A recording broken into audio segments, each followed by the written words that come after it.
การอ่านพระธรรมของพระเจ้าองค์ทรงฤทธานุภาพสูงสุดการปรากฏตัวและภารกิจของพระเจ้าว่าด้วยเรื่องตำแหน่งและตัวตนถ้าเจ้าปรารถนาที่จะเหมาะสมสำหรับการถูกใช้โดยพระเจ้าเจ้าต้องรู้จักภารกิจของพระเจ้าเจ้าต้องรู้จักภารกิจที่พระองค์ได้ปฏิบัติก่อนหน้านี้ในพระสัญญาใหม่และเดิมและยิ่งไปกว่านั้นเจ้าต้องรู้จักภารกิจของพระองค์ในปัจจุบันนั่นหมายความว่าเจ้าต้องรู้จัก3ขั้นตอนของภารกิจของพระเจ้าที่ปฏิบัติมาหลายกว่า 6,000 ปีถ้าเจ้าถูกห้องขอให้เผยแพร่ข่าวประเสริฐแล้วเจ้าก็จะบ่สามารถเฮ็ดได้หากบ่รู้จักภารกิจของพระเจ้าบางคนอาจถามเจ้าเกี่ยวกับสิ่งที่พระเจ้าของพวกเจ้าได้เว้าไว้เกี่ยวกับพระคัมภีร์พระสัญญาเดิมและภารกิจ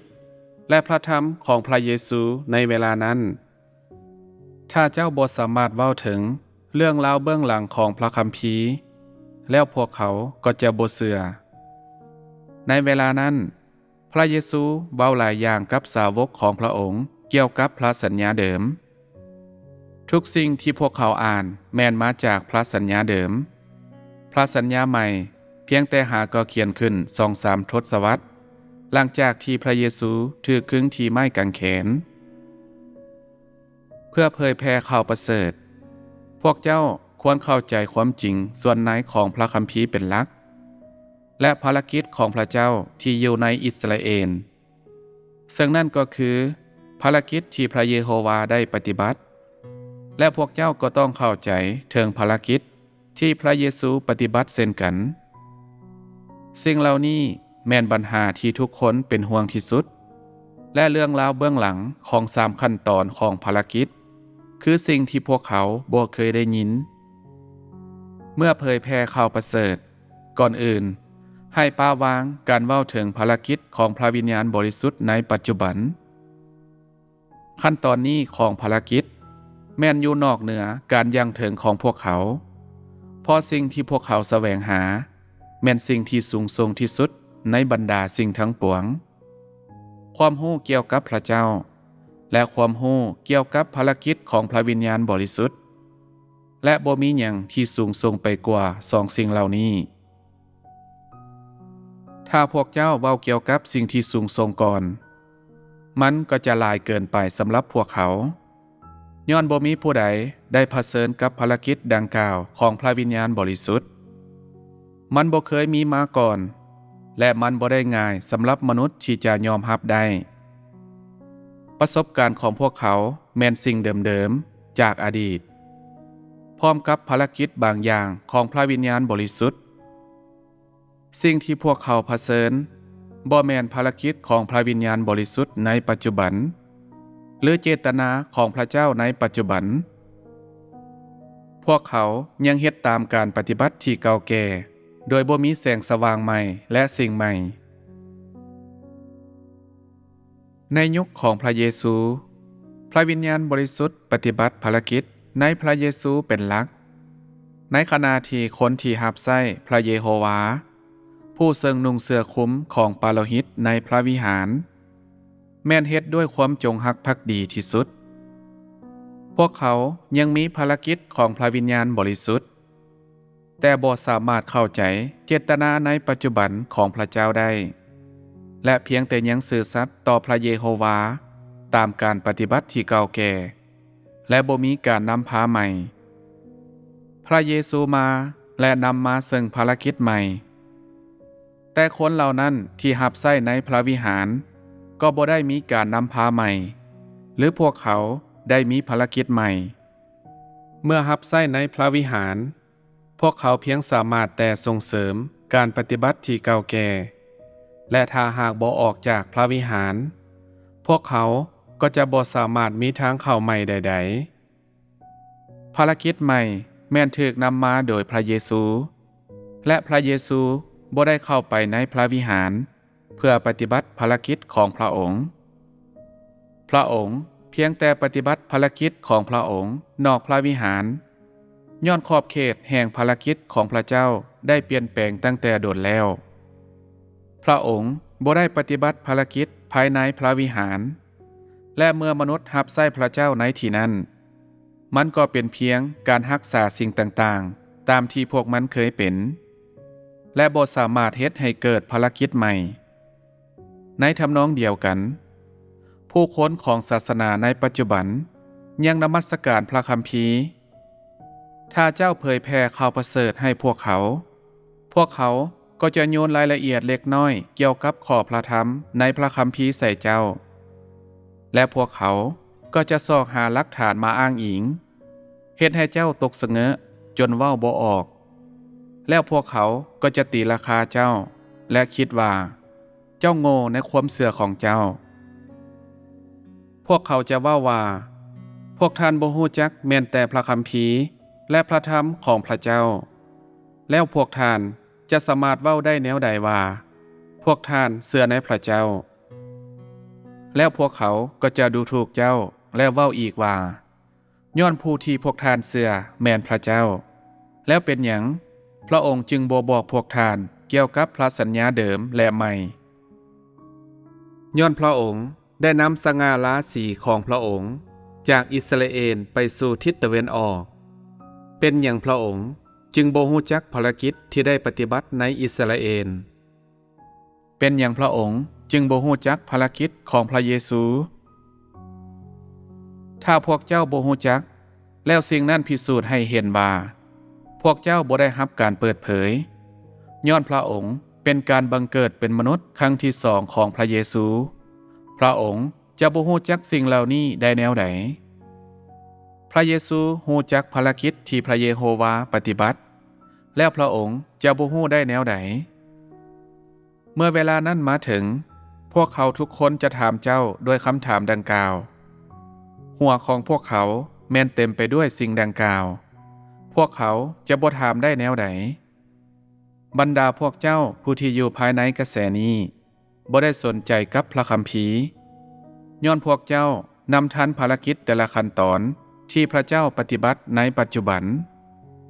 พวกเจ้าได้เห็นถึงภารกิจแต่ละขั้นตอนนี้ด้วยตาของพวกเจ้าเอง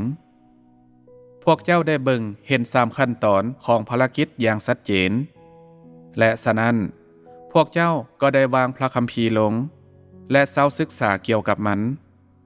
แต่พวกเขาบ่สามารถศึกษามันได้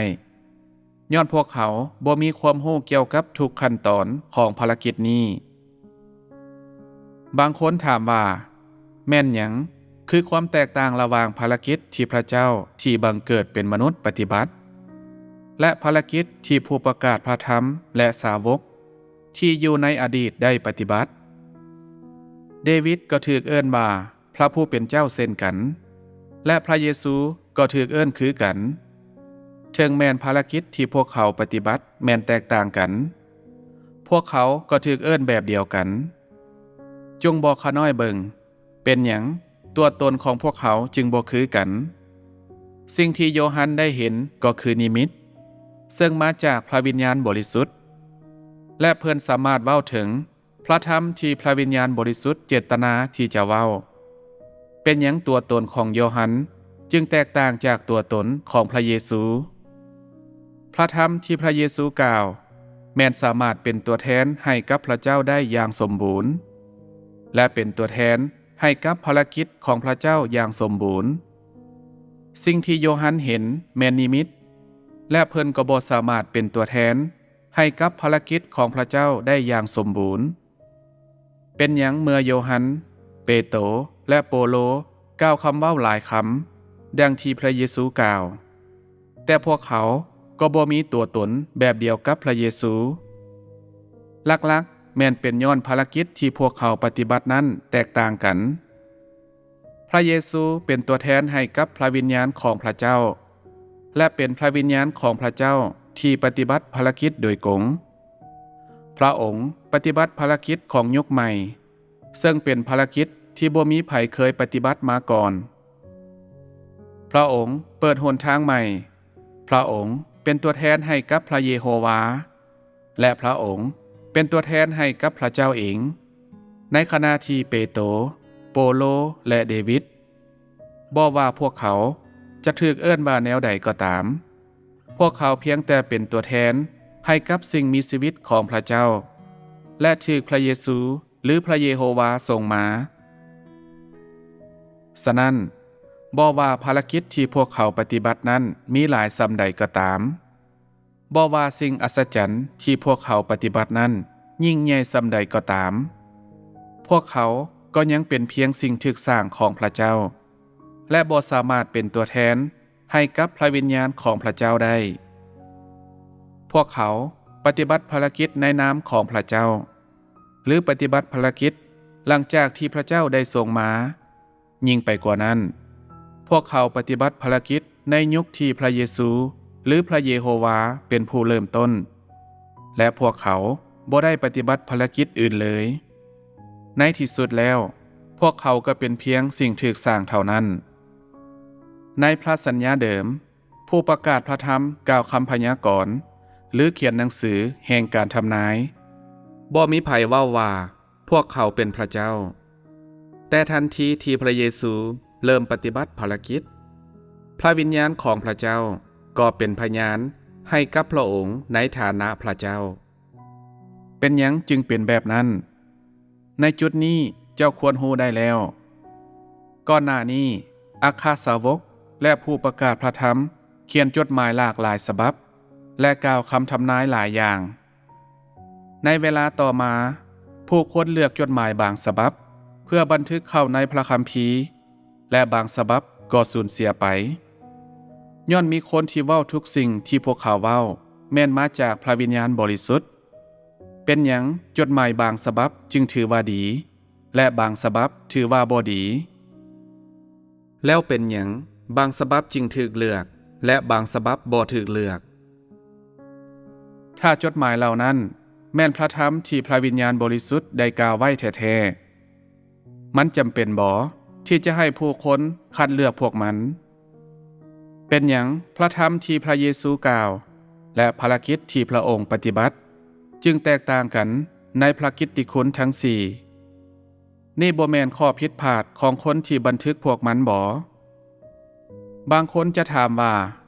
ย้อนจดหมายถูกเขียนขึ้นโดยโปโลและนักประพันธ์คนอื่นๆในพระสัญญาใหม่และบางส่วนของภารกิจที่พวกเขาปฏิบัติก็เกิดจากความประสงค์ของมนุษย์และเจือปนกับแนวคิดของมนุษย์แล้วมันจะบ่มีความบริสุทธิ์ของมนุษย์ในพระธรรมที่พระองค์กล่าวในปัจจุบันบ่พระธรรมเหล่านั้นปราศจากแนวคิดของมนุษย์แท้บ่ขั้นตอนนี้ของภารกิจที่พระเจ้าปฏิบัติแม่นแตกต่างจากขั้นตอนที่โปโลและอัครสาวกและผู้ประกาศพระธรรมคนอื่นๆปฏิบัติทั้งสิ้นบ่แม่นแต่ว่ามีความแตกต่างในตัวตนแต่หลักๆแล้วแม่นมีความแตกต่างในภารกิจที่ถูกปฏิบัติหลังจากที่โปโลถูกตีให้ล้มและล้มลงต่อหน้าพระผู้เป็นเจ้าเพิ่นก็ถูกนำพาโดยพระวิญญาณบริสุทธิ์เพื่อปฏิบัติภารกิจและเพิ่นกลายเป็นคนที่ถูกส่งมาฉะนั้นเพิ่นจึงเขียนจดหมายไปหาคริสตจักรและจดหมายเหล่านั้นก็ล้วนแล้วแต่อิงตามคำสั่งสอนของพระเยซูโปโลถูกส่งโดยพระผู้เป็นเจ้าให้เฮ็ดภารกิจในนามของพระเยซูเจ้าแต่เมื่อพระเจ้าเองเสด็จมาพระองค์บ่ได้ปฏิบัติภารกิจโดยใช้สื่ออื่นใดและบ่ได้เป็นตัวแทนให้กับผู้ใดนอกจากพระวิญญาณของพระเจ้าที่อยู่ในภารกิจของพระองค์เองพระเจ้าเสด็จมาเพื่อปฏิบัติภารกิจของพระองค์โดยกงพระองค์บ่ได้ถูกมนุษย์เฮ็ดให้สมบูรณ์และภารกิจของพระองค์บ่ได้ถูกปฏิบัติอิงตามคำสั่งสอนของมนุษย์คนใดคนหนึ่งในขั้นตอนนี้ของภารกิจพระเจ้าบ่ได้นำพาโดยการเว้าถึงประสบการณ์ส่วนตัวของพระองค์แต่กงกันข้ามพระองค์ปฏิบัติภารกิจของพระองค์โดยกงตามสิ่งที่พระองค์มีตัวอย่างเช่นการทดลองของผู้บริการเวลาแห่งการเคียนตีการทดลองแห่งความตาย เวลาแห่งการฮักพระเจ้าสิ่งนี้ล้วนแล้วแต่เป็นภารกิจที่บ่เคยถูกปฏิบัติมาก่อนและเป็นภารกิจที่อยู่ในยุคปัจจุบันแทนที่จะอยู่ในประสบการณ์ของมนุษย์ในพระธรรมที่เฮากล่าวอันใดแม่นประสบการณ์ของมนุษย์พวกมันบ่แม่นล้วนแล้วแต่มาจากพระวิญญาณโดยโกงบ่และพวกมันบ่ได้ถูกประกาศออกโดยพระวิญญาณบ่มันเป็นย้อนความสามารถของเจ้าต่ำหลาย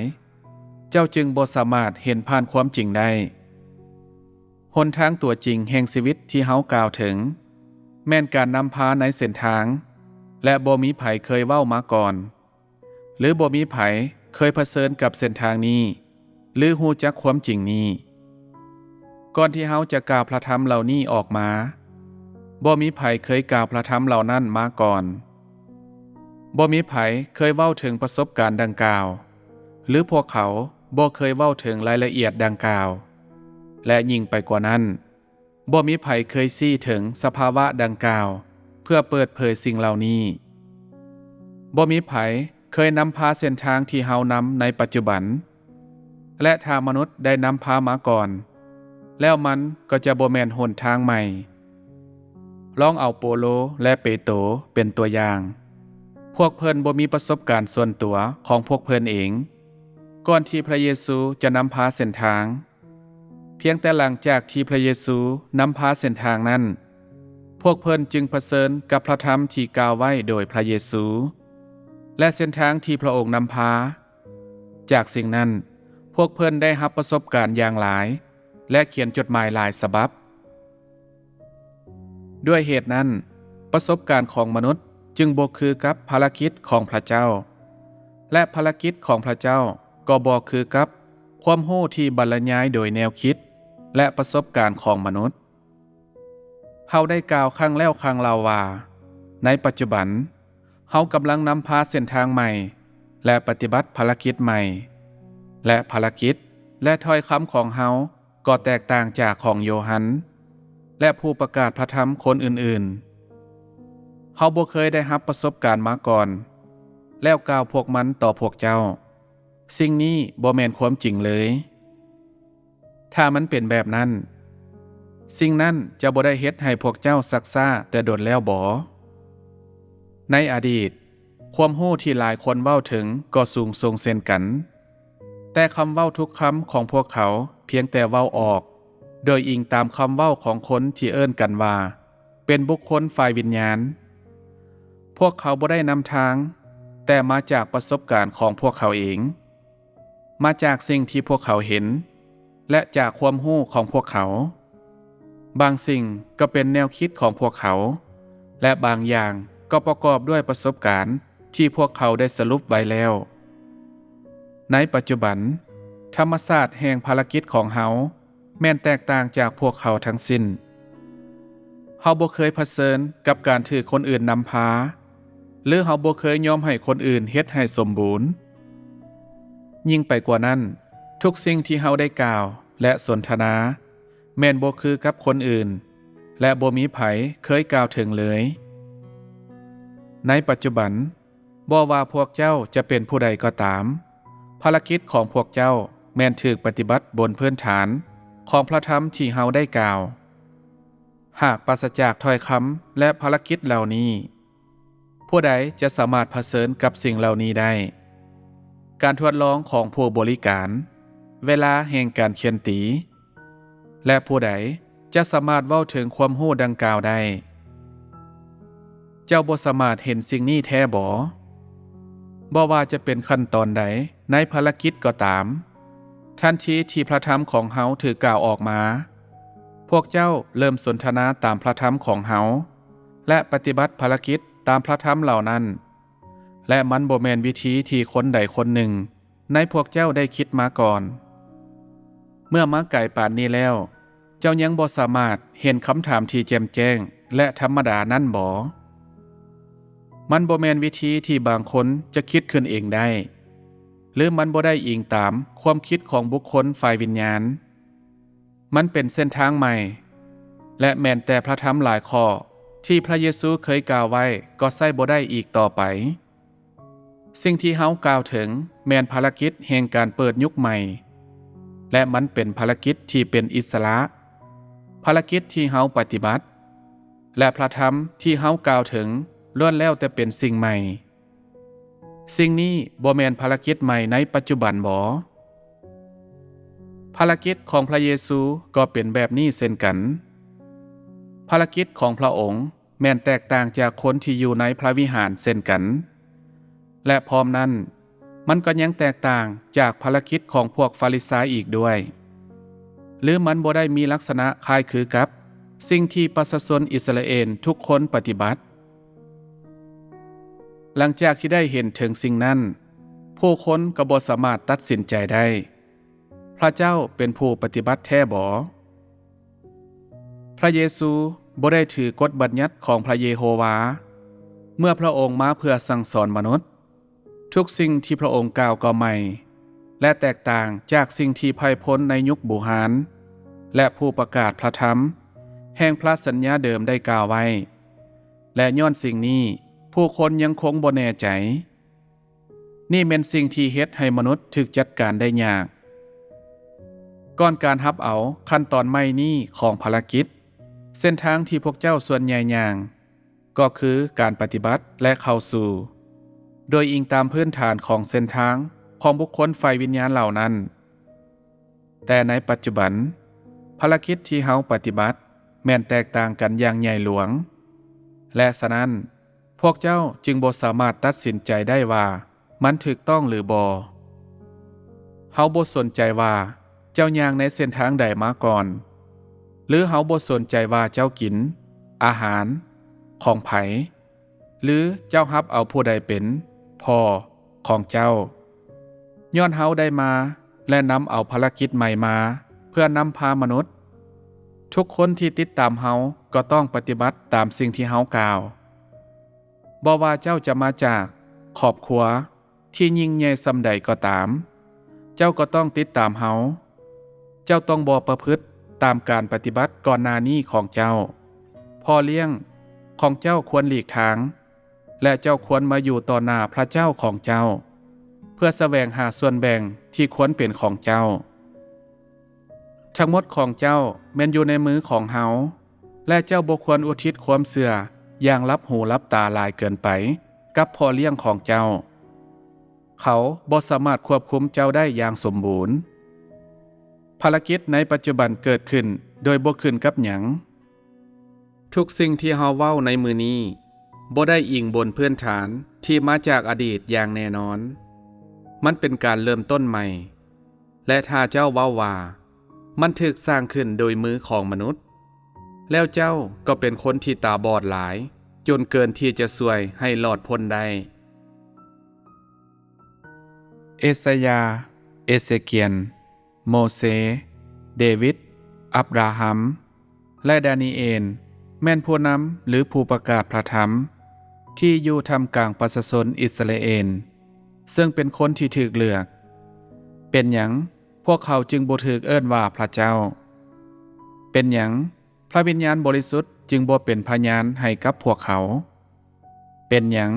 พระวิญญาณบริสุทธิ์จึงเป็นพยานให้กับพระเยซูทันทีที่พระองค์เริ่มต้นภารกิจของพระองค์และเริ่มต้นกล่าวพระธรรมของพระองค์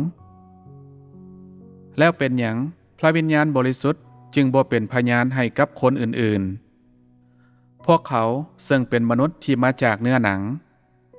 แม่นล้วนแล้วแต่ถูกเอิ้นว่าพระผู้เป็นเจ้าบ่ว่าพวกเขาจะถูกเอิ้นว่าแนวใดก็ตามภารกิจของพวกเขาเป็นตัวแทนให้กับการเป็นอยู่และแกนแท้ของพวกเขาและการเป็นอยู่และแกนแท้ของพวกเขาก็เป็นตัวแทนให้กับตัวตนของพวกเขาแกนแท้ของพวกเขา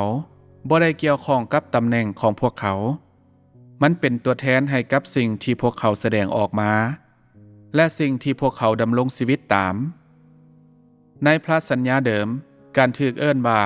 พระผู้เป็นเจ้าแม้นถือว่าธรรมดาและบุคคลอาจถูกเอิ้นในวิธีใดก็ได้แต่แกนแท้และตัวตนตามธรรมชาติของเขาเปลี่ยนแปลงบ่ได้ในบรรดาพระคริสต์ปลอมผู้ประกาศพระธรรมปลอม และผู้หลอกลวงบ่ได้มีคนที่ถูกเอิ้นว่าพระเจ้าเช่นกันบ่แล้วเป็นหยังพวกเขาจึงบ่แม่นพระเจ้าเพราะพวกเขาบ่สามารถปฏิบัติภารกิจของพระเจ้าพวกเขาเป็นมนุษย์โดยต้นกำเนิดผู้หลอกลวงผู้คนบ่แม่นพระเจ้าและฉะนั้นพวกเขาจึงบ่มีตัวตนของพระเจ้าเดวิดบ่ได้ถูกเอิ้นว่าพระผู้เป็นเจ้าในท่ามกลาง12ชนเผ่าเช่นกันบ่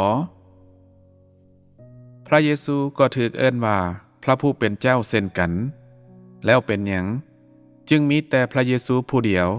ที่ถูกเอิ้นว่าพระเจ้าที่บังเกิดเป็นมนุษย์เยเรมียาบ่ได้เป็นที่ฮู้จักกันว่าเป็นบุตรมนุษย์เช่นกันบ่แล้วพระเยซูบ่ได้เป็นที่ฮู้จักกันว่าเป็นบุตรมนุษย์บ่เป็นหยังพระเยซูจึงถูกขึงเทิงไม้กางแขนแทนพระเจ้ามันบ่แม่นย้อนแก่นแท้ของพระองค์แตกต่างออกไปบ่มันบ่แม่นย้อนภารกิจที่พระองค์ปฏิบัตินั้นแตกต่างบ่นามยศสำคัญบ่ถึงแม้นพระเยซูถูกเอิ้นว่าบุตรมนุษย์คือกันพระองค์ก็เป็นการบังเกิดเป็นมนุษย์ข้างทำอิฐของพระเจ้าพระองค์เสด็จมาเพื่อรับเอาฤทธิ์อำนาจและเฮ็ดให้ภารกิจแห่งการไถ่บาปสำเร็จลงสิ่งนี้พิสูจน์ว่าตัวตนและแก่นแท้ของพระเยซูแม้นแตกต่างจากคนอื่นที่ถูกเอิ้นว่าบุตรมนุษย์เช่นกันในปัจจุบันผู้ใดในบรรดาพวกเจ้าที่กล้าเว้าว่าคำเว้าทุกข้อที่กล่าวโดยคนที่ถูกพระวิญญาณบริสุทธิ์ใส่แม่นมาจากพระวิญญาณบริสุทธิ์มีไผกล้าเว้าสิ่งดังกล่าวบ่ถ้าเจ้าเว้าสิ่งดังกล่าวแล้วเป็นหยังหนังสือแห่งการทำนายของเอสราจึงถูกปาทิ่มและเป็นหยังสิ่งเดียวกันจึงเกิดขึ้นกับหนังสือของไพพลและผู้ประกาศพระธรรมในยุคโบราณถ้าพวกเขาล้วนแล้วแต่มาจากพระวิญญาณบริสุทธิ์แล้วเป็นหยังพวกเจ้าจึงกล้าที่ตัดสินใจตามความรู้สึกแบบนั้นเจ้ามีคุณสมบัติที่จะเลือกภารกิจของพระวิญญาณบริสุทธิ์บ่มีหลายเรื่องราวจากอิสราเอลที่ถูกปาทิ่มเช่นกันแล้วถ้าเจ้าเชื่อว่าบทเขียนเหล่านี้ที่อยู่ในอดีตล้วนแล้วแต่มาจากพระวิญญาณบริสุทธิ์แล้วเป็นหยังหนังสือบางเล่มจึงถูกปาทิ่มถ้าหนังสือทุกเล่มล้วนแล้วแต่มาจากพระวิญญาณบริสุทธิ์พวกมันก็ควรถูกรักษาไว้หมดและถูกส่งไปให้อ้ายเอ้ยน้องที่อยู่ในคริสตจักรอ่านพวกมันบ่ควรถูกเลือกหรือปาทิ่มตามความประสงค์ของมนุษย์มันคือสิ่งที่ผิดในการเฮ็ดแบบนั้นการว่าประสบการณ์ของโปโลและโยฮันแม่นปะปนกับความเข้าใจส่วนตัวของพวกเขาบ่ได้หมายความว่าประสบการณ์และความรู้ของพวกเขามาจากซาตานเพียงแต่ว่าพวกเขามีสิ่งที่มาจากประสบการณ์และความเข้าใจส่วนตัวของพวกเขาความรู้ของพวกเขาแม่นอิงตามเบื้องหลังของประสบการณ์ตัวจริงของพวกเขาในเวลานั้นและผู้ใดสามารถเว้าอย่างมั่นใจว่าทุกสิ่งแม่นมาจากพระวิญญาณบริสุทธิ์ถ้าพระกิตติคุณทั้งสี่ล้วนแล้วแต่มาจากพระวิญญาณบริสุทธิ์แล้วเป็นหยังมัทธิยมาระโกลูกาและโยฮันจึงเว้าบางสิ่งที่แตกต่างกันเกี่ยวกับภารกิจของพระเยซูถ้าพวกเจ้าบ่เชื่อสิ่งนี้แล้วให้เบิ่งเรื่องราวในพระคัมภีร์ที่เกี่ยวกับวิธีที่เปโตรปฏิเสธพระผู้เป็นเจ้าทั้ง3ครั้งหนังสือทุกเล่มแม่นแตกต่างกันหมดและพวกมันแต่ละเล่ม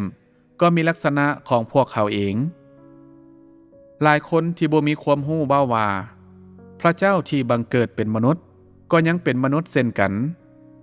และพระธรรมที่พระองค์กล่าวจะสามารถมาจากพระวิญญาณบริสุทธิ์ทั้งหมดได้บ่ถ้าคำเว้าของโปโลและโยฮันแม่นปะปนกับความประสงค์ของมนุษย์และพระธรรมที่พระองค์กล่าว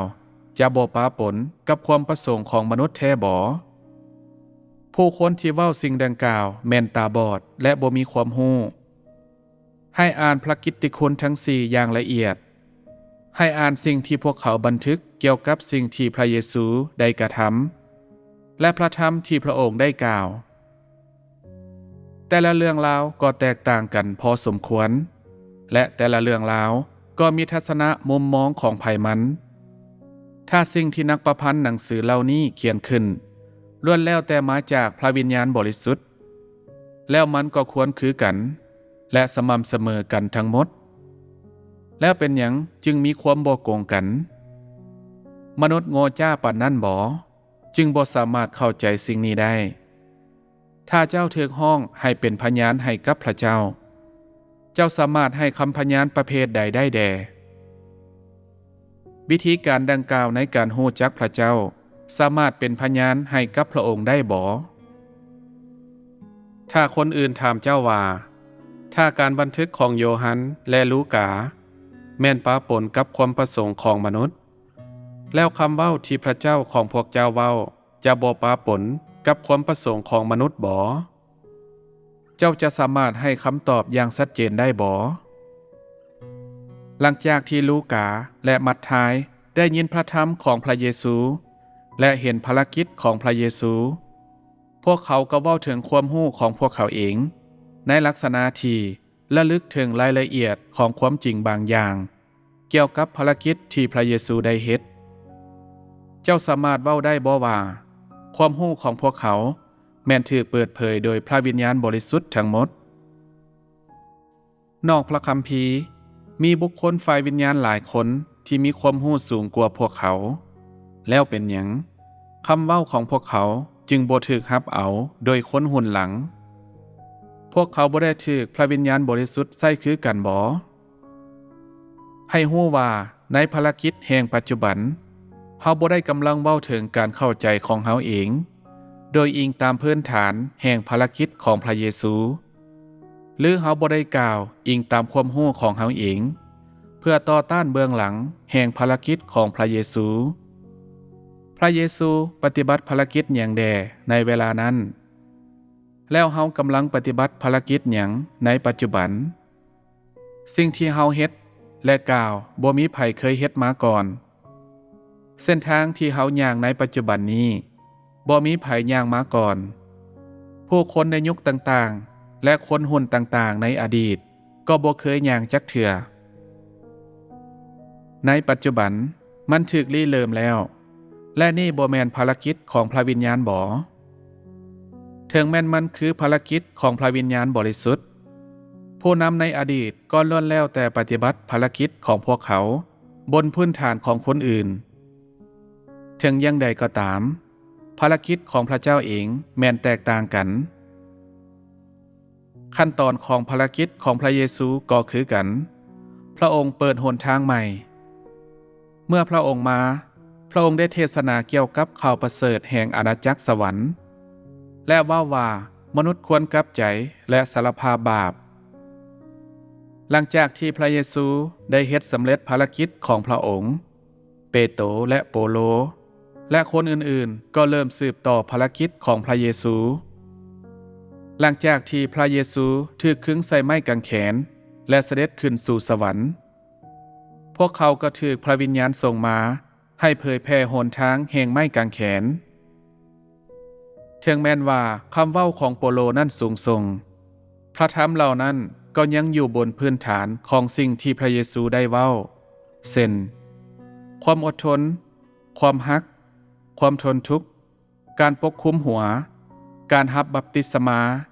หรือคำสั่งสอนอื่นๆที่ให้ปฏิบัติตามทุกสิ่งเหล่านี้แม่นกล่าวอยู่บนพื้นฐานแห่งพระธรรมของพระเยซู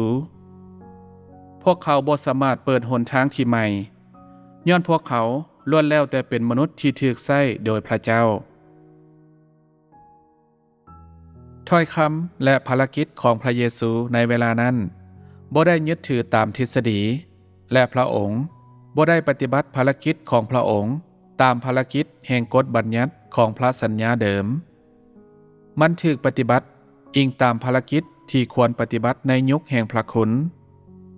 พระองค์ปฏิบัติอิงตามภารกิจที่พระองค์ได้นำมาตามแผนการของพระองค์เองและตามพันธกิจของพระองค์พระองค์บ่ได้ปฏิบัติภารกิจ ตามกฎบัญญัติของพระสัญญาเดิมบ่มีหยังที่พระองค์เฮ็ดที่อิงตามกฎบัญญัติแห่งพระสัญญาเดิมและพระองค์บ่ได้มาเพื่อปฏิบัติภารกิจให้สำเร็จตามคำเว้าของผู้ประกาศพระธรรมแน่นอนแต่ละขั้นตอนของภารกิจของพระเจ้าบ่แม่นปฏิบัติเพื่อสำเร็จตามการทำนายของผู้ประกาศพระธรรมในยุคบูหารและพระองค์บ่ได้มาเพื่อปฏิบัติตามคำสั่งสอนหรือพยายามเข้าใจคำพยากรณ์ของผู้ประกาศพระธรรมในยุคบูหารแต่การกระทำของพระองค์ก็บ่ได้ทำลายการพยากรณ์ของผู้ประกาศพระธรรมในยุคบูหารหรือพวกมันบ่ได้รบกวนภารกิจที่พระองค์ได้ปฏิบัติก่อนหน้านั้นจุดสำคัญของภารกิจของพระองค์บ่แม่นการปฏิบัติตามคำสั่งสอนอย่างใดอย่างหนึ่ง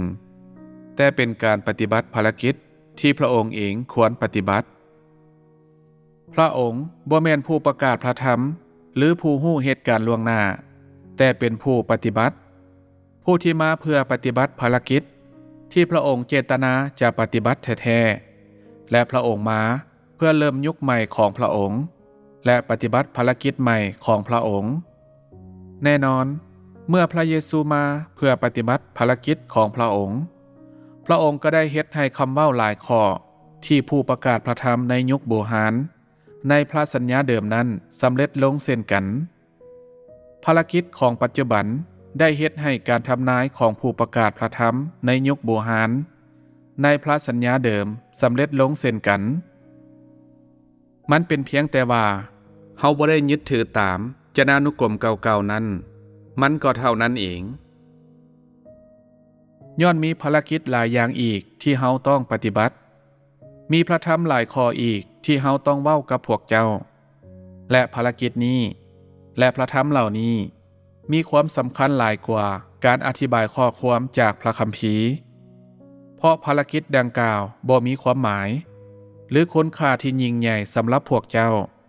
และบ่สามารถช่วยพวกเจ้าหรือเปลี่ยนแปลงพวกเจ้าได้เฮาเจตนาที่จะปฏิบัติภารกิจใหม่บ่แม่นเพื่อให้สำเร็จตามข้อความใดหนึ่งจากพระคัมภีร์ถ้าพระเจ้ามาถึงแผ่นดินโลกเพียงแต่เพื่อเฮ็ดให้คำเว้าของผู้ประกาศพระธรรมในยุคบูหารที่อยู่ในพระคัมภีร์สำเร็จลงแล้วผู้ใดยิ่งใหญ่กว่ากันพระเจ้าที่บังเกิดเป็นมนุษย์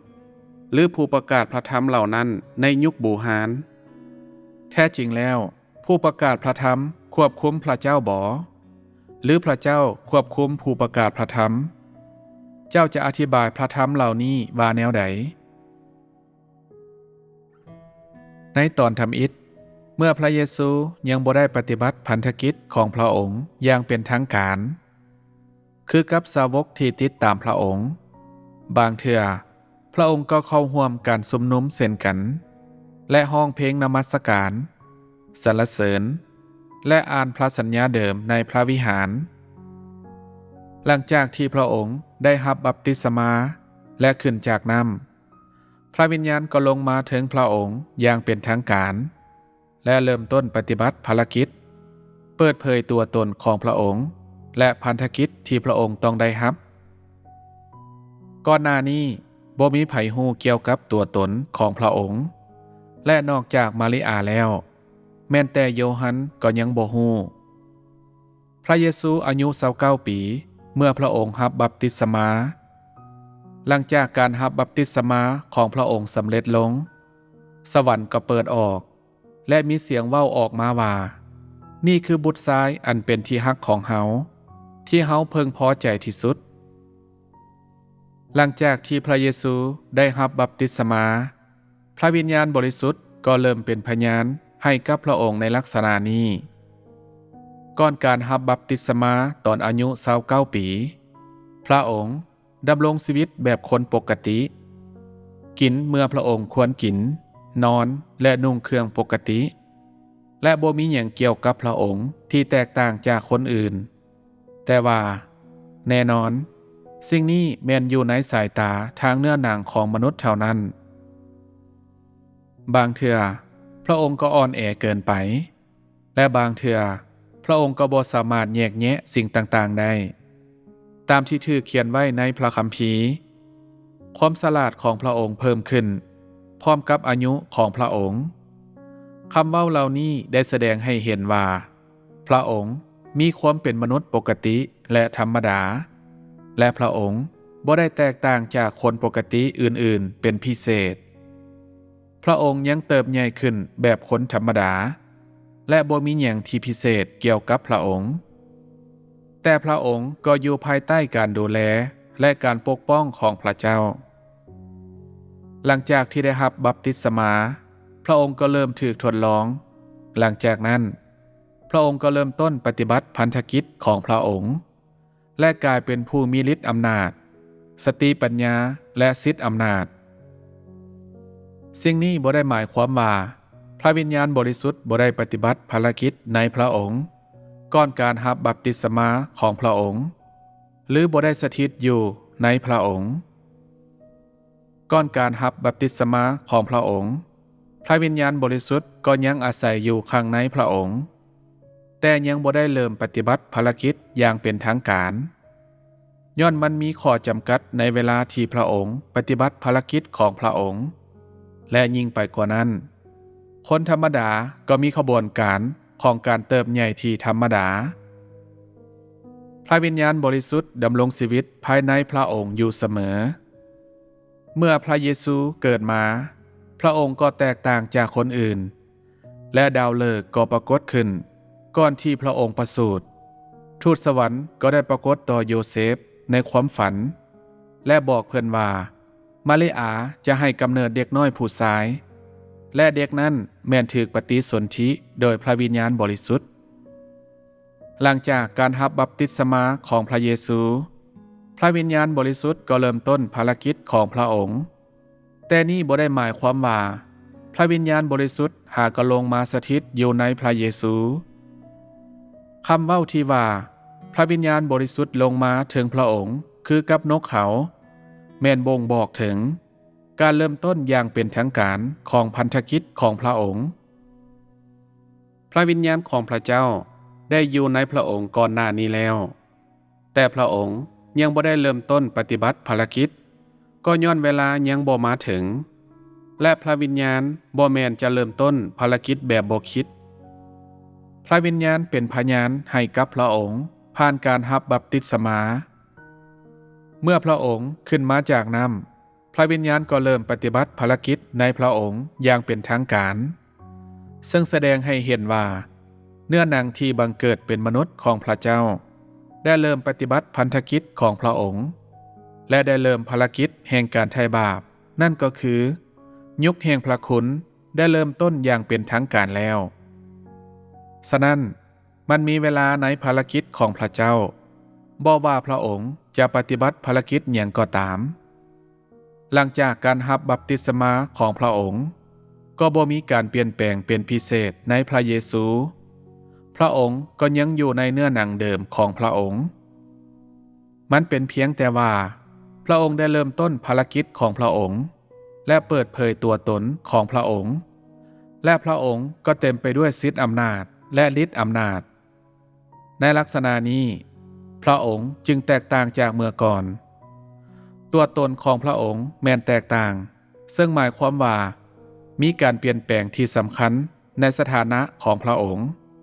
นี่แม่นคำพยานของพระวิญญาณบริสุทธิ์และบ่แม่นภารกิจที่ปฏิบัติโดยมนุษย์ในตอนเริ่มต้นผู้คนบ่ฮู้และพวกเขาเพียงแต่เริ่มฮู้จักเล็กน้อย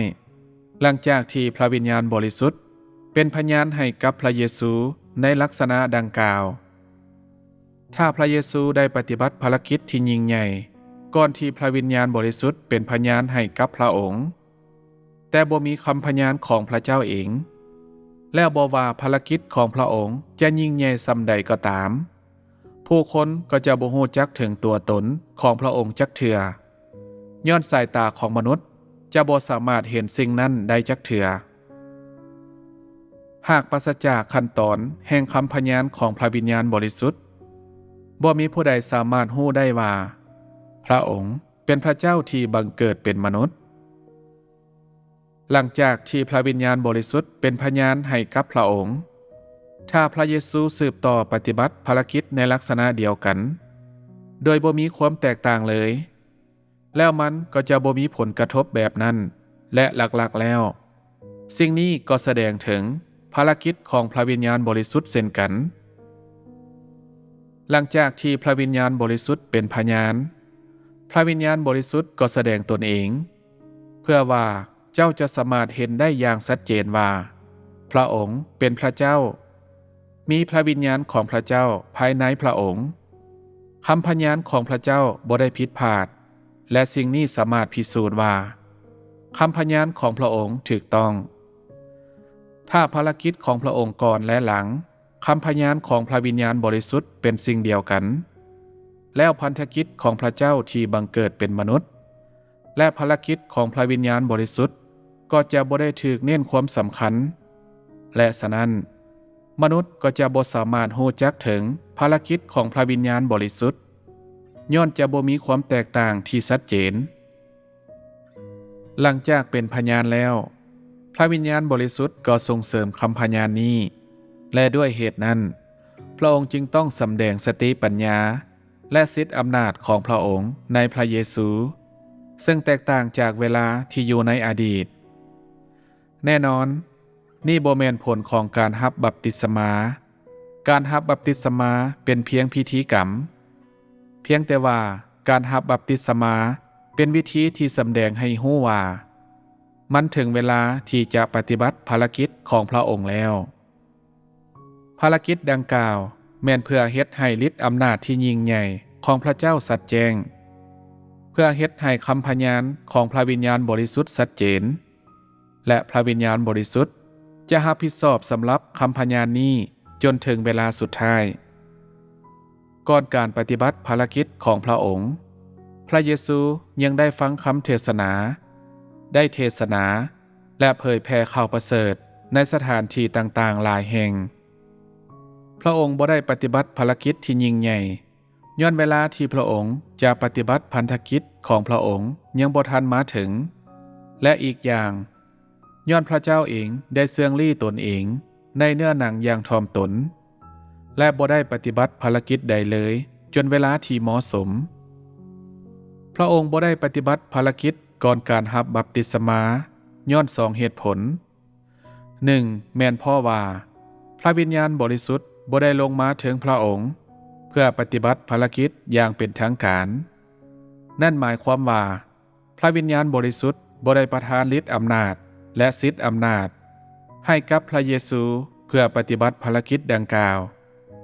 และถึงแม้นพระองค์ได้รู้จักตัวตนของพระองค์เองพระเยซูก็จะบ่สามารถปฏิบัติภารกิจที่พระองค์เจตนาจะปฏิบัติในภายหลังได้และจะต้องรอท่าจนถึงมื้อที่พระองค์รับบัพติศมานี่บ่แม่นเวลาของพระเจ้าและบ่มีไผสามารถละเมิดสิ่งนี้ได้แม้นแต่พระเยซูเองพระเยซูเองก็บ่สามารถรบกวนภารกิจของพระองค์เองได้แน่นอนนี่เป็นความถ่อมตนของพระเจ้าและยังเป็นกฎบัญญัติแห่งภารกิจของพระเจ้าถ้าพระวิญญาณของพระเจ้าบ่ปฏิบัติภารกิจบ่มีภัยสามารถปฏิบัติภารกิจของพระองค์ได้เหตุผลที่2ก็คือก่อนที่พระองค์จะได้รับบัพติศมาพระองค์เป็นเพียงมนุษย์ธรรมดาและปกติและบ่ได้แตกต่างไปจากคนธรรมดาและคนปกติอื่นๆนี่เป็นลักษณะหนึ่งของวิธีที่พระเจ้าผู้บังเกิดเป็นมนุษย์บ่ได้อยู่เหนือธรรมศาสตร์พระเจ้าที่บังเกิดเป็นมนุษย์บ่ได้ละเมิดต่อการจัดแจงของพระวิญญาณของพระเจ้าพระองค์ปฏิบัติภารกิจในลักษณะที่เป็นระเบียบและพระองค์ปฏิบัติภารกิจแบบธรรมดาหลายเพียงแต่หลังจากการรับบัพติศมาภารกิจของพระองค์จึงมีสิทธิอำนาจและฤทธิ์อำนาจนั่นหมายความว่าถึงแม้นพระองค์เป็นพระเจ้าที่บังเกิดเป็นมนุษย์พระองค์ก็บ่ได้ปฏิบัติการกระทำที่อยู่เหนือธรรมศาสตร์และพระองค์แม้นเติบใหญ่ในลักษณะเดียวกันกับคนธรรมดาอื่นๆถ้าพระเยซูรู้จักตัวตนของพระองค์เองแล้วปฏิบัติภารกิจที่ยิ่งใหญ่ในแผ่นดิน ก่อนการรับบัพติศมาของพระองค์และแตกต่างจากคนธรรมดาแสดงว่าพระองค์เป็นคนพิเศษแล้วบ่แม่นแต่มันจะเป็นไปบ่ได้ที่จะให้โยฮันปฏิบัติภารกิจของเพิ่นแต่มันก็ยังจะบ่มีทางที่จะให้พระเจ้าเริ่มต้นขั้นตอนต่อไปของภารกิจของพระองค์ได้ฉะนั้นสิ่งนี้จึงพิสูจน์ว่าสิ่งที่พระเจ้าเฮ็ดแม่นผิดพลาดและสำหรับมนุษย์แล้วมันเบิ่งคือกับว่าพระวิญญาณของพระเจ้าและเนื้อหนังที่บังเกิดเป็นมนุษย์ของพระเจ้าบ่ได้มาจากแหล่งกำเนิดเดียวกันฉะนั้นภารกิจของพระเยซูที่บันทึกไว้ในพระคัมภีร์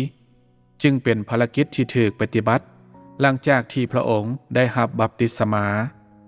ภารกิจที่ถูกปฏิบัติในช่วงเวลา3 ปีพระคัมภีร์บ่ได้บันทึกถึงสิ่งที่พระองค์เฮ็ดก่อนที่พระองค์จะได้รับบัพติศมา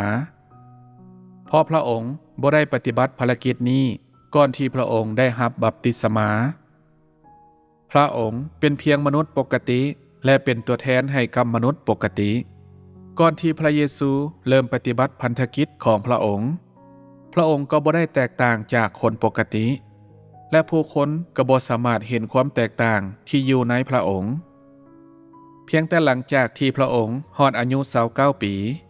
พระเยซูจึงฮู้ว่าพระองค์ได้มาเพื่อเฮ็ดให้ขั้นตอนแห่งภารกิจของพระเจ้าสำเร็จลงเมื่อก่อนพระองค์เองก็บ่ฮู้สิ่งนี้ย้อนภารกิจที่พระเจ้าปฏิบัติแม่นบ่ได้อยู่เหนือธรรมศาสตร์เมื่อพระองค์เข้าร่วมการชุมนุมในธรรมศาลาตอนอายุ12 ปีมาริอากำลังส่องหาพระองค์และพระองค์เพียงแต่เว้า1 ประโยคในลักษณะเดียวกันกับเด็กน้อยคนอื่นๆว่าแม่เอ๋ยท่านบ่ฮู้บ่ว่าเฮาต้องให้ความประสงค์ของพระบิดาของเฮาอยู่เหนือสิ่งอื่นใดทั้งหมดแน่นอนย้อนพระองค์ถูกปฏิสนธิจากพระวิญญาณบริสุทธิ์พระเยซูจะบ่พิเศษในลักษณะใดหนึ่งบ่แต่ความพิเศษของพระองค์บ่ได้หมายความว่าพระองค์อยู่เหนือธรรมศาสตร์เพียงแต่ว่าพระองค์ฮักพระเจ้าหลายกว่าเด็กหนุ่มน้อยคนอื่นๆถึงแม้นพระองค์เป็นมนุษย์ในลักษณะภายนอกแก่นแท้ของพระองค์ก็ยังพิเศษและแตกต่างจากคนอื่นอย่างใดก็ตามเพียงแต่หลังจากการรับบัพติศมาพระองค์จึงรู้สึกแท้ว่าพระวิญญาณบริสุทธิ์กำลังปฏิบัติภารกิจในตัวพระองค์รู้สึกว่าพระองค์เป็นพระเจ้าเองหลังจากเมื่อพระองค์ฮอดอายุ33 ปีเท่านั้นพระองค์จึงเข้าใจอย่างแท้จริงว่าพระวิญญาณบริสุทธิ์เจตนาที่จะปฏิบัติภารกิจแห่งการถือขึงเทิงไม้กางแขนผ่านทางพระองค์ตอนอายุ32 ปีพระองค์ได้มาเพื่อรู้จักความจริงภายในบางอย่างตามที่ได้ถูกเขียนไว้ในพระกิตติคุณมัทธิวว่าและซีโมนเปโตรได้ตอบและว่าท่านเป็นพระคริสต์เป็นพระบุตรของพระเจ้าผู้มีชีวิตอยู่และจากเวลานั้นเป็นต้นมาพระเยซูเริ่มแสดงให้สาวกของพระองค์เห็นว่าพระองค์ต้องไปที่เยรูซาเล็มและทนทุกข์ทรมานหลายประการจากพวกเฒ่าแก่และปาโลหิตใหญ่และพวกนักธรรมแล้วถูกฆ่าและฟื้นขึ้นมาในมื้อที่3พระองค์บ่ได้ฮู้ล่วงหน้าว่าพระองค์ต้องปฏิบัติภารกิจหยังแต่ฮู้เพียงเวลาเฉพาะ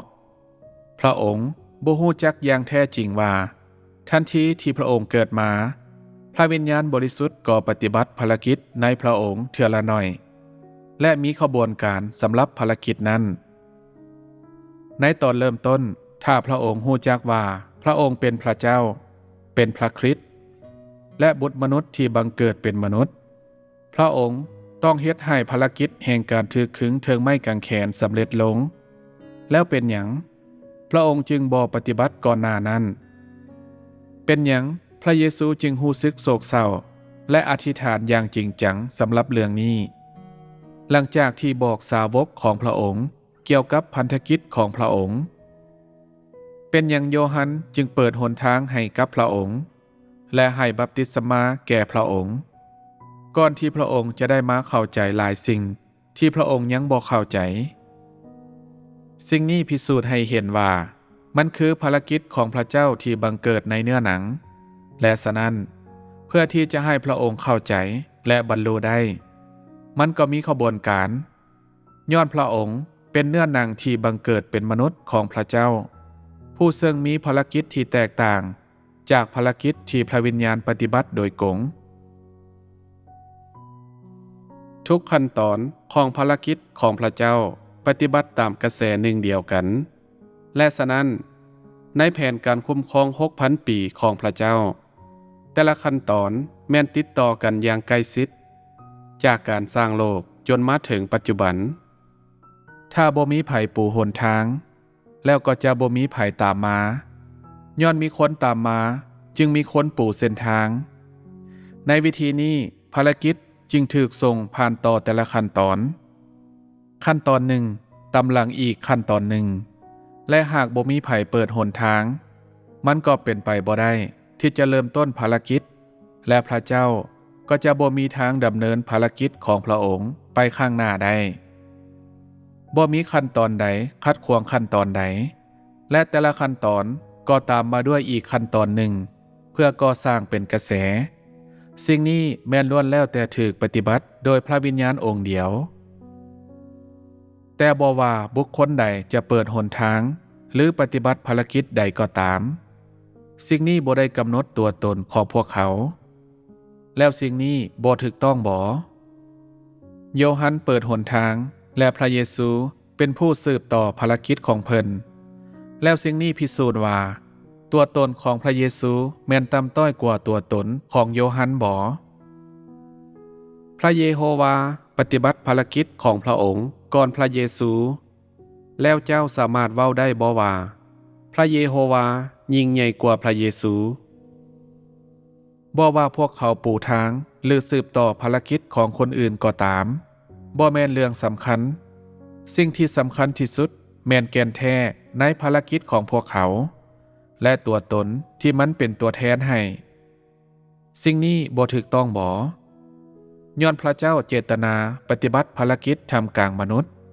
พระองค์จึงต้องยกคนที่สามารถปฏิบัติภารกิจแห่งการปูทางขึ้นเมื่อโยฮันหากเริ่มเทศนาเพิ่นก็ได้กล่าวว่าเจ้าจงจัดเกี่ยมหนทางของพระผู้เป็นเจ้าจงเฮ็ดให้เส้นทางของพระองค์สื่อไปพวกเจ้าจงสำนึกผิดย้อนอาณาจักรแห่งสวรรค์ใกล้มาถึงแล้วเพิ่นเว้าแบบนั้นตั้งแต่ตอนเริ่มต้นแล้วเป็นหยังเพิ่นจึงสามารถเว้าคำเว้าเหล่านี้ในเรื่องลำดับของการเว้าคำเว้าเหล่านั้นออกมา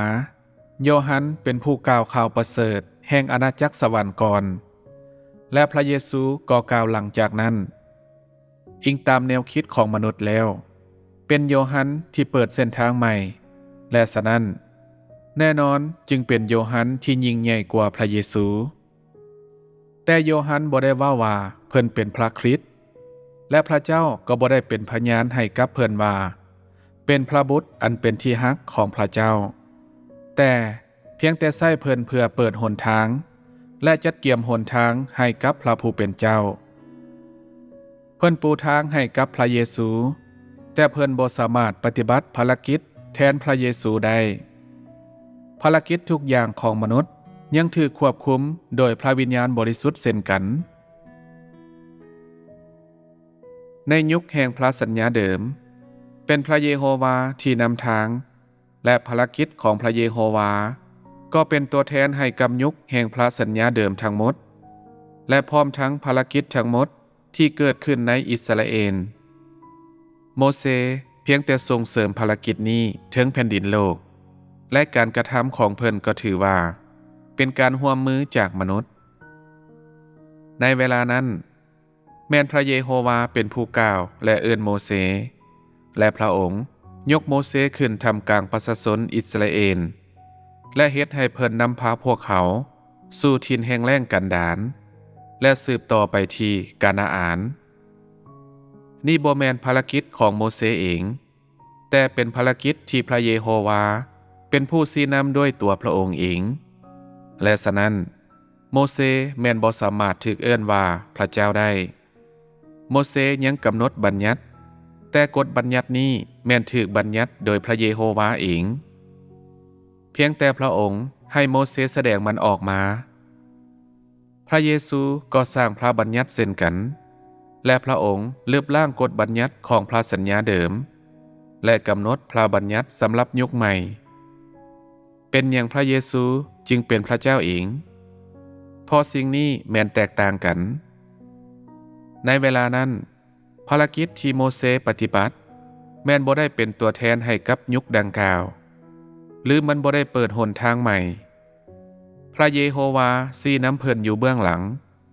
และเพิ่นก็เป็นเพียงคนที่ถูกพระเจ้าใช้เมื่อพระเยซูมาโยฮันก็ปฏิบัติขั้นตอนในภารกิจของการปูทางและเริ่มต้นเผยแผ่ข่าวประเสริฐแห่งอาณาจักรสวรรค์เมื่อพระเยซูมาพระองค์ก็ปฏิบัติภารกิจของพระองค์เองโดยกงแต่มีความแตกต่างกันอย่างใหญ่หลวงระหว่างภารกิจของพระองค์และภารกิจของโมเสเอสยาห์ก็ได้กล่าวคำทำนายหลายอย่างแต่เป็นหยังเพิ่นจึงบ่เป็นพระเจ้าเองพระเยซูบ่ได้กล่าวคำทำนายหลายอย่างแต่เป็นหยังพระองค์จึงเป็นพระเจ้าเองบ่มีไผกล้าว่าภารกิจของพระเยซูในเวลานั้นมาจากพระวิญญาณบริสุทธิ์ทั้งหมดหรือพวกเขากล้าว่ามันมาจากความประสงค์ของมนุษย์ทั้งหมดหรือมันเป็นภารกิจของพระเจ้าเองทั้งหมดมนุษย์บ่มีทางวิเคราะห์สิ่งดังกล่าวได้มันสามารถเว้าได้ว่าเอสายาห์ปฏิบัติภารกิจดังกล่าวและกล่าวคำทำนายดังกล่าวและสิ่งเหล่านั้นล้วนแล้วแต่มาจากพระวิญญาณบริสุทธิ์พวกมันบ่ได้มาจากเอสายาห์โดยกงแต่เป็นการเปิดเผยของพระเยโฮวาพระเยซูบ่ได้ปฏิบัติภารกิจจำนวนหลวงหลายและบ่ได้กล่าวพระธรรมหลายข้อหรือพระองค์บ่ได้กล่าวคำทำนายหลายอย่างสำหรับมนุษย์แล้วการเทศนาของพระองค์บ่ได้เบิ่งคือกับว่าสูงส่งเป็นพิเศษแต่พระองค์ก็เป็นพระเจ้าเองและมนุษย์ก็บ่สามารถอธิบายสิ่งนี้ได้บ่มีไผเคยเชื่อในโยฮันหรือเอสายาห์หรือเดวิดหรือบ่มีไผเคยเอิ้นพวกเพิ่นว่าพระเจ้าหรือเดวิดผู้ซึ่งเป็นพระเจ้าหรือโยฮันผู้ซึ่งเป็นพระเจ้าบ่มีไผเคยเว้าแบบนั้นและมีเพียงแต่พระเยซูเท่านั้นที่ถูกเอิ้นว่าพระคริสต์การจัดประเภทแบบนี้แม่นถูกสร้างขึ้นตามคำพยานของพระเจ้าภารกิจที่พระองค์รับและพันธกิจที่พระองค์ปฏิบัติเมื่อเว้าถึงบุคคลที่ยิ่งใหญ่ในพระคัมภีร์เช่นอับราฮัมเดวิดโยซูอดานีเอลเอสายาห์โยฮันและพระเยซูผ่านทางภารกิจที่พวกเขาปฏิบัติเจ้าสามารถบอกได้ว่าผู้ใดแม่นพระเจ้าเองและผู้ประกาศพระธรรมแม่นคนประเภทใดและอัครสาวกแม่นประเภทใดผู้ใดถูกพระเจ้าใช้และผู้ใดแม่นพระเจ้าเองสิ่งเหล่านี้แม่นจำแนกและกำหนดโดยแก่นแท้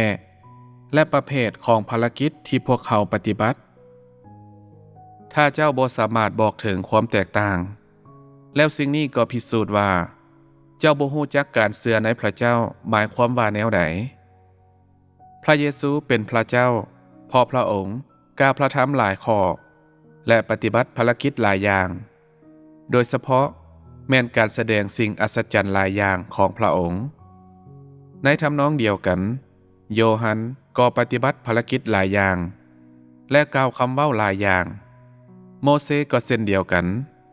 เป็นอย่างพวกเขาจึงบ่ถูกเอิ้นว่าพระเจ้าอาดามถูกสร้างโดยพระเจ้าโดยกงเป็นอย่างเพิ่นจึงบ่ถูกเอิ้นว่าพระเจ้ากงกันข้ามเพิ่นถูกเอิ้นเพียงแต่ว่าสิ่งทรงสร้างเท่านั้นถ้าบางคนเว้ากับเจ้าว่าในปัจจุบันพระเจ้าได้ปฏิบัติภารกิจอย่างหลวงหลายและกล่าวพระธรรมหลายข้อพระองค์เป็นพระเจ้าเองแล้วย้อนโมเสสกล่าวพระธรรมอย่างหลวงหลาย เพิ่นก็ต้องเป็นพระเจ้าเช่นกันเจ้าควรถามพวกเขาคืนว่าในเวลานั้นเป็นอย่างพระเจ้าจึงเป็นพยานให้กับพระเยซูว่าเป็นพระเจ้าเองและบ่แม่นโยฮันบ่ได้มาก่อนพระเยซูบ่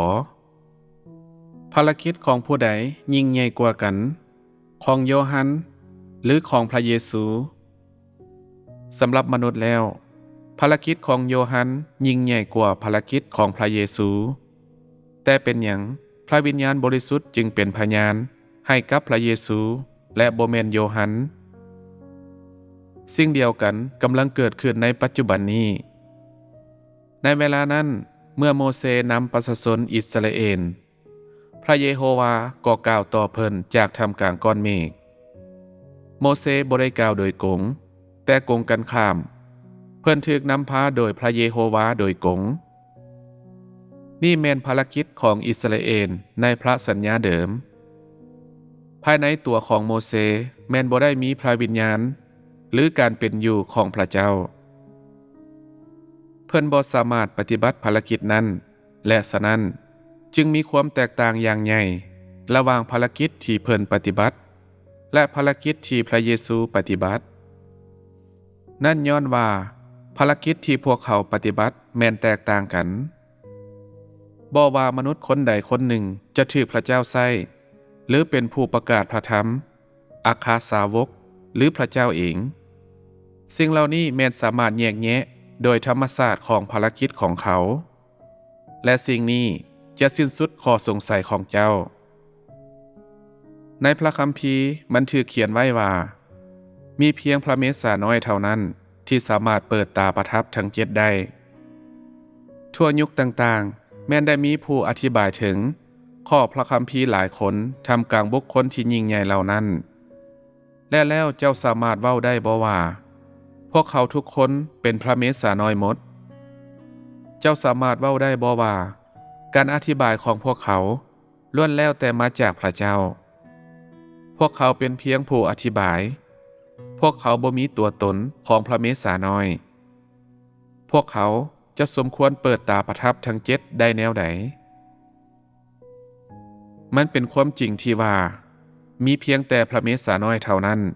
ที่สามารถเปิดตาประทับทั้ง7แต่พระองค์บ่ได้มาเพื่อเปิดตาประทับทั้ง7เท่านั้นบ่จำเป็นในภารกิจนี้มันเกิดขึ้นโดยบังเอิญพระองค์แม่นชัดเจนเกี่ยวกับภารกิจของพระองค์เองมันจำเป็นสำหรับพระองค์บ่ที่จะใช้เวลาอย่างหลวงหลายในการตีความหมายข้อพระคัมภีร์ยุคของพระเมสสาน้อยตีความหมายข้อพระคัมภีร์ต้องได้เพิ่มเข้าในแผนการ 6,000 ปีบ่พระองค์มาเพื่อปฏิบัติภารกิจใหม่แต่พระองค์ก็ยังให้การเปิดเผยบางอย่างเกี่ยวกับภารกิจในอดีตเฮ็ดให้ผู้คนเข้าใจความจริงแห่งภารกิจ 6,000 ปีบ่จำเป็นต้องอธิบายข้อความจากพระคัมภีร์หลายเกินไปมันคือภารกิจในปัจจุบันที่เป็นกระแจที่สำคัญเจ้าควรรู้ว่าพระเจ้าบ่ได้มาเพื่อทำลายตาประทับทั้ง7โดยเฉพาะแต่เพื่อปฏิบัติภารกิจแห่งความหลอดพ้นเจ้าเพียงแต่รู้ว่าพระเยซูจะลงมาในระหว่างยุคสุดท้ายแต่พระองค์จะลงมาแนวใดแท้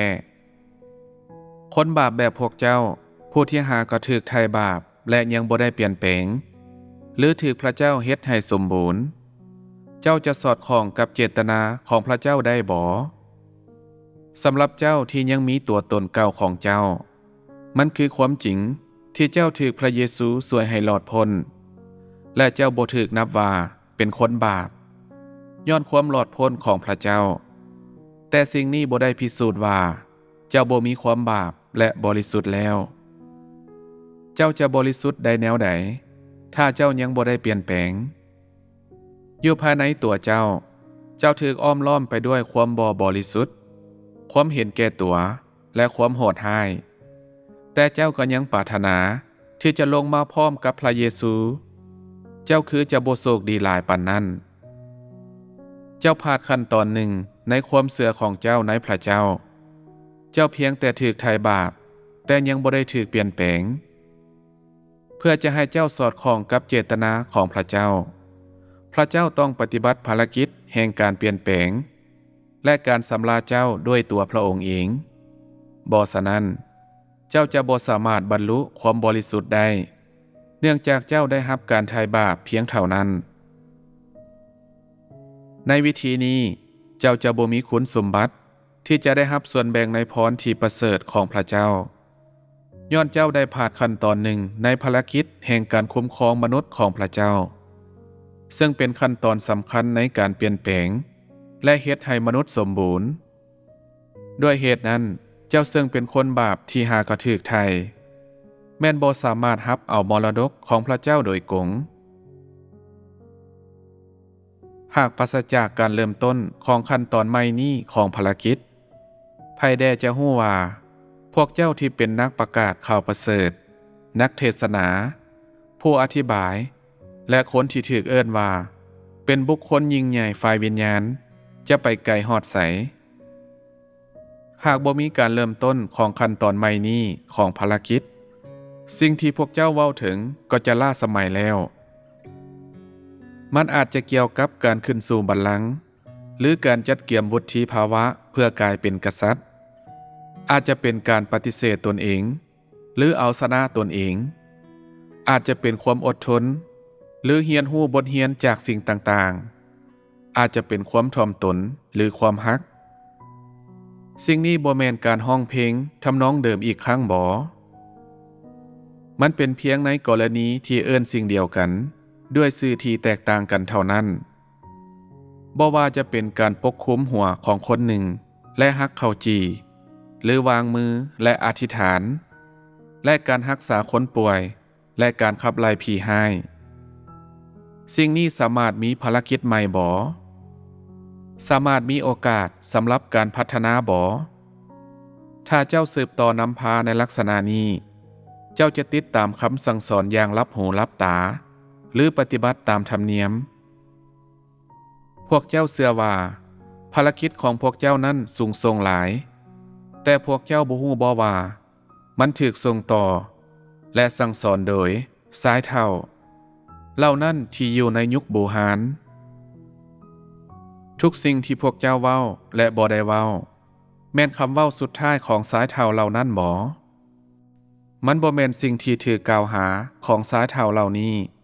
ก่อนที่พวกเขาจะตายจากไปบ่เจ้าคิดบ่ว่าการกระทำของพวกเจ้าลื่นการกระทำของอัครสาวกและผู้ประกาศพระธรรมของหุ้นคนที่อยู่ในอดีตและถึงกับลื่นทุกสิ่งบ่การเริ่มต้นของขั้นตอนนี้ของภารกิจได้นำจุดจบมาสู่การเคารพบูชาของพวกเจ้าต่อภารกิจของพญานลีในการแสวงหาเพื่อกลายมาเป็นกษัตริย์และขึ้นสู่บัลลังก์และมันได้จับกลุ่มความอวดดีและโอหังของพวกเจ้าเพื่อว่าพวกเจ้าจะบ่สามารถเข้าไปยุ่งกับขั้นตอนนี้ของภารกิจหากปราศจากขั้นตอนนี้ของภารกิจพวกเจ้าจะจมลึกลงจนบ่สามารถไถ่บาปได้มีหลายสิ่งที่เก่าแก่อยู่ท่ามกลางพวกเจ้าหลายเกินไปโชคดีภารกิจในปัจจุบันได้นำพวกเจ้ากลับคืนมาบ่ดังนั้นผู้ใดจะฮู้ถึงทิศทางที่พวกเจ้าจะไปย้อนพระเจ้าเป็นพระเจ้าที่ใหม่อยู่เสมอและบ่เคยเก่าเลยเป็นหยังเจ้าจึงบ่แสวงหาสิ่งใหม่เป็นหยังเจ้าจึงยังยึดติดกับสิ่งเดิมๆฉะนั้นการรู้จักภารกิจของพระวิญญาณบริสุทธิ์ในปัจจุบันจึงมีความสำคัญที่สุด